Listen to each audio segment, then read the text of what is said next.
Welcome back to CW Iowa Live. And getting some great advice for you this morning, especially in the world of bankruptcy with Jankins Law Firm. We have Michael Jankins joining us this morning, and we want people to be prepared. You hear about bankruptcy, but also you don't always know what it takes to be prepared when you go into your first appointment. We want to kind of cover that today. That's right.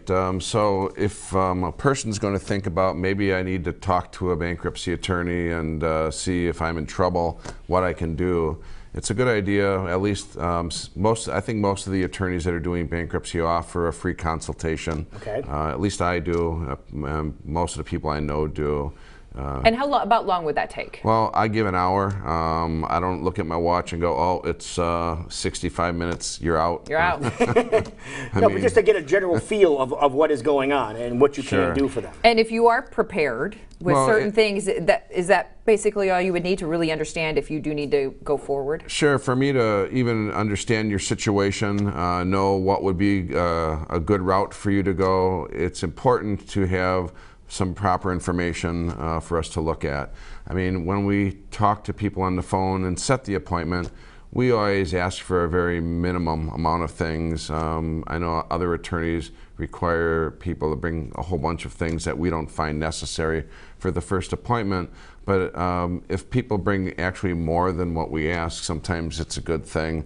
What we ask for is just the bare minimum, like bring a list of your debts. I mean, we're here to talk about your financial trouble and what we can do for you. So it's a good idea to know how bad the financial trouble is, or whether they even have financial trouble. And you do have to have a handle on that, at least a little bit, because of the bills that are coming in every month. Sure. I mean, we have countless individuals that come in, and unfortunately, they go, I don't know who I owe, and we go, then why are we here? Well, I was going to say, let's say we're at that point of like, I've just lost track, or I don't know. Is there a way or somewhere I can go to find that information out? Well, if you need to, you can obtain your credit reports. So if you're going to meet with a bankruptcy attorney, I guarantee it. I don't guarantee many things, but I guarantee this: the attorney wants to know who do you owe money to. Right. So if you're even thinking about calling a lawyer, go find out. I mean, so if you don't know what your debts are, right, go get your credit reports. I mean, they're available online for free.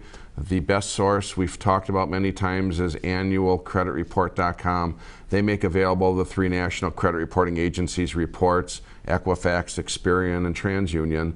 And don't take a look at these unless you're going to save them or print them, because it's one look a year. So if you're one and done, it does no good for you to look at it and you don't really know what you're reading, and then when you come to me, you don't have it anymore. So print it off. Print it, or at least save it. Yeah. So many people don't have printers these days either. So you can at least have some of the information from that. If you can't obtain it, because sometimes even though it's free, you got to answer questions, and they don't always make these reports available online. Sometimes you've got to send out for them, so it may not be instantaneous. Okay. I don't like to talk much about this website because I'm not a big fan of it, but at least it's a second alternative, and it does have some information about debts, called Credit Karma. Okay, we've seen the ads. They advertise all over the place. We don't really rely a lot on that site, but if there's information under saying a debt is owed, you can probably rely on the fact that that debt is owed for about that amount of money. The problem is that they don't, in my view, have a real thorough listing of debts, and if debts charge off, sometimes they don't track through very good on that website. They get their information from Equifax, and they get their information from TransUnion, but Experian isn't on there. So it's better than nothing. So if a person goes there, it's not you get one look and it's gone, so you can go back, and at least if you see there's debts on there, you can jot them down. Right. Okay. So, you know, between your own records and whatever else you can use and find, at least bring a list to the appointment when you see the attorney, so they know, do you got enough debt that bankruptcy is even worth talking about? Because $2,000 to $3,000 of debt, it's not worth at least doing a bankruptcy. You might want to look at other avenues, but bankruptcy isn't one of them, just because most people, if they're actually working, can usually manage that amount of debt. Right. And if they can't, there's not too much bad that can happen to them over that. What is your breaking point? Is there a certain breaking point as to when you should really consider it? There really isn't a breaking point.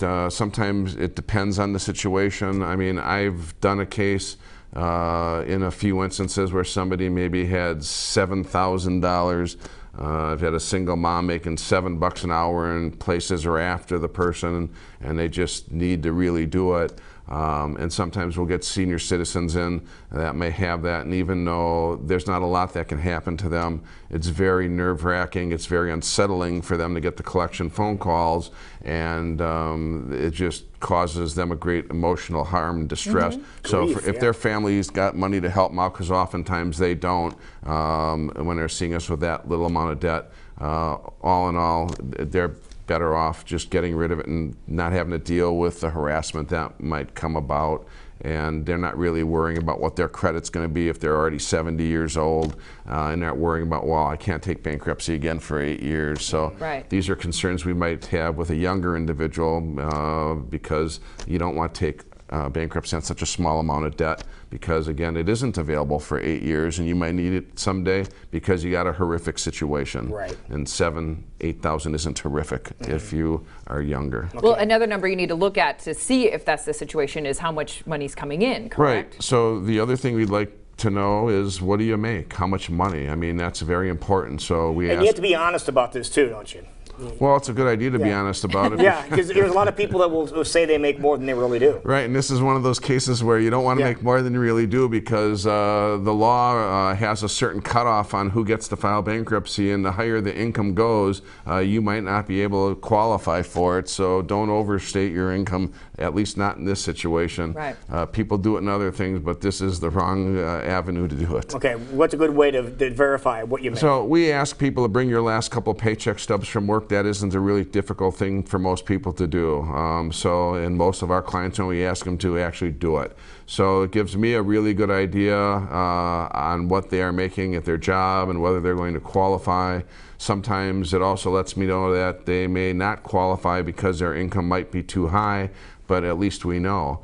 We also go through a financial evaluation to figure out, well, when this is all going to be over, can you afford certain things? Let me digress a second. For people that are self-employed, you don't have pay stubs, so we'll ask someone to write down, if they have a business or just self-employed as a contractor, to at least make a record or bring to them something written down of what they've earned in the last 6-month period, money in. That isn't too difficult for most people, but some people don't keep records very well. Would bank statements for a business account help you in this situation or not? Sure, but we don't want to sit there and be looking at them at the office. We'd be better off if they just look at them before they come and then write down the information. And then the same thing, your expenses for that 6 months. We want to see, are you really making money at this business, or should you maybe figure out another way to earn a living? And that might be the problem leading to your bankruptcy. So, and then the last filed tax return is also very useful in being able to see what this business has been doing for the last year and whether the trend's going down, maintaining, or going up, because that would affect what we might recommend. So in evaluating the income, we're wanting to see, this person comes in and they go, well, I want to keep my house, I want to keep this car, and if they're married, I want to keep that car too, with payments. And we got to see, can you afford it?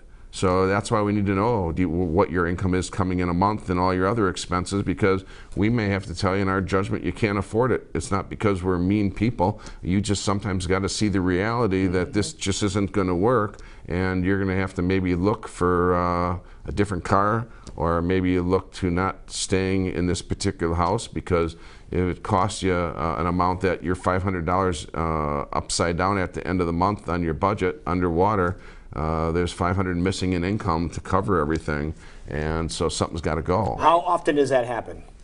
Quite a bit. Some people live beyond their means, and some people just have hard luck, and they had a good job or a better paying job when things were going good. Well, they lost that job that allowed them to own that house or own that car and make the payments. Well, if you have a lower paying job or jobs and you can't afford those things anymore, then you've got to look at the alternatives. And sometimes they aren't the most pleasant, but you still have to be able to make it go every month. And so if that means you got to become a renter again, or just buy not such a nice car until you can afford something better, we have to figure that out in the first appointment. The other real important thing we need to know is, what are your living expenses, because this all fits together in figuring out what to do for you. And so we've talked about the house payment, the car payment.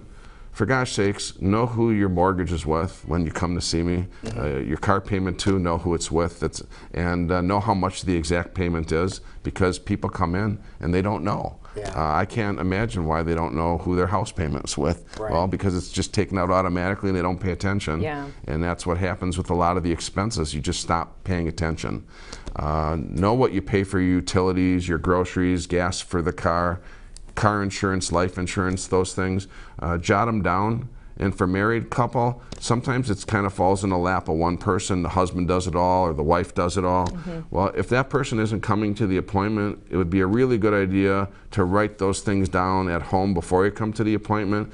Until this, if the mister comes and he says, "I don't know what these things cost," then at least you got the list that the wife wrote down, right. And it makes the appointment much more beneficial. Sometimes the person has to get on the phone or start texting their spouse, "Hey, what do we spend for these things?" Right. And that so just eats up time. It just eats up more time, and so it's an hour, and a lot can be done in an hour, but if we start wasting a bunch of time, then we just don't accomplish quite as much as we'd like, and we can't really give you all the advice in that one appointment. Sometimes we have to set up another one. The best appointment, best idea, I should say, and best suggesting, come in for an appointment, take advantage of that. How do they get a hold of you if they have any questions about this? Just call us at 255-1855. You can find us on the internet at www.iowa-bankruptcylaw.com, or you can follow us on Facebook. And as you said, you do give a free 1-hour consultation, which is amazing. But it's No strings attached. No strings attached. Get your ducks in a row. It's just a little bit better if you come prepared. There you go. Thank you so much. Thank you, Michael. Sure.